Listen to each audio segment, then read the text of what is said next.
পৃথিবীর সমস্ত রাজা বাদশাহ মিলায়া এক সেকেন্ডের জন্য জিনা বেশ্যাবৃত্তিকে হালাল করার কোনো অধিকার ক্ষমতা নাই। ঠিক না বেটি কথা বলে?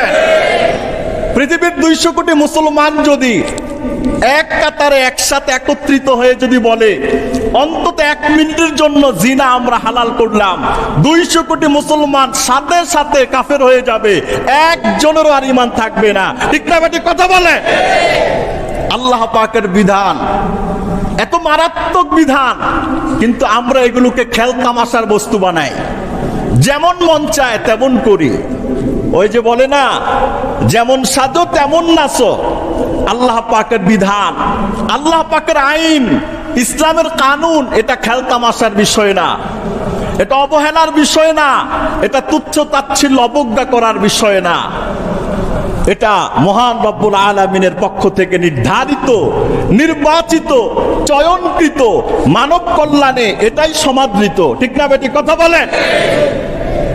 শরীয়তের একটা মূলনীতি আছে, কেউ যদি আল্লাহ পাকের নির্দেশিত কোনো হারামকে হালাল মনে করে, সাথে সাথে সে কাফের এবং বেঈমান হয়ে যায়। ধরেন একজন মানুষ 80 বছর ধরে তার জীবনে অসংখ্য উমরা আছে, হজ আছে, নফল সদকা যাকাত আছে। ধরেন হিমালয় পর্বতের মতো এরকম শত শত তার নেকের পাহাড় আছে। 80 বছরের পরে 81 বছরের সময় সে আল্লাহ পাকের কোন নিষিদ্ধ বিষয়কে সে বৈধ মনে করলো বিশ্বাসে, আর কোন বৈধ বিষয়কে সে হারাম মনে করলো, তাহলে 80 বছরের যত ইবাদত আছে সব কিছু ধুয়ে মুছে সাফ হয়ে যাবে, এবং সাথে সাথে সে ইমানের রাস্তা থেকে বেঈমানের রাস্তার মধ্যে প্রবেশ করবে। ঠিক না বেটি কথা বলেন? মাসলা জানতে হবে। ধরেন সহজ কথায়, মদ এটা হারাম, কিয়ামত পর্যন্ত হারাম।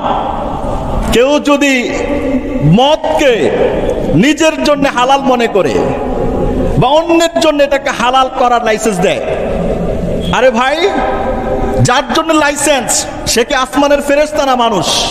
কথা বলেন। যার জন্য আপনি লাইসেন্স দিলেন, গরিবরা টাকা নাই, মদ খাবে না, ধনীদের টাকা আছে, মদের বারো আছে, উন্মুক্ত করে দিলাম। তো গরিবদের জন্য যেটা নিষেধ, জেলখানার দেওয়ালে দেওয়ালে লেখা থাকে, মাদককে না বলুন, রাখিব নিরাপদ, দেখাবো আলোর পথ। আর মাদকের কারবার ভিতরেও হয়। কথা বুঝেন না মনে হয়? গরিবদের জন্য এটা এলাও না, ধনীদের জন্য এটা এলাও হবে কেমনে?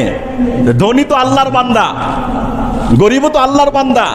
ধনী যদি মুসলমান হয়, গরিবও মুসলমান। কথা বলেন না কেন? এই যে একটা নীতি করে দিল, আল্লাহ পাকের নিষিদ্ধ বিষয়কে সে অনুমোদন করলো, হালাল করলো, সাথে সাথে সে কাফের। আর যারা এটাকে হালাল মনে করে গ্রহণ করলো, তারাও সাথে সাথে কি হয়ে যাবে? কাফের হয়ে যাবে। কোনো সন্দেহ আছে?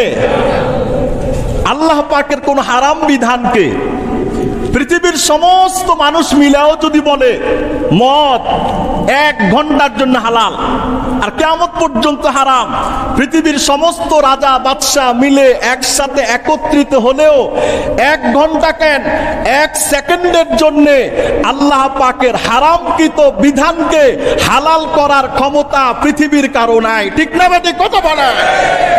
কারো নাই। তাহলে আর বাদ রইল কে? পুরাটাই তো এটার ভিতরে কি আছে? অন্তর্ভুক্ত আছে। এবার এটার উপর ভিত্তি করে ধরেন পতিতালয়ের লাইসেন্স দিলাম, বেশ্যাবৃত্তির লাইসেন্স দিলাম। আচ্ছা, জিনা হালাল না হারাম? কয়দিন পর্যন্ত হারাম বলেন না সবাই? কিয়ামত পর্যন্তের জন্য হারাম। কার জন্য হারাম? গরিবদের জন্য হারাম না ধনীদের জন্যও? সবার জন্যেও, শুধু বাংলাদেশিদের জন্য না, পৃথিবীর সমস্ত মানুষদের জন্য।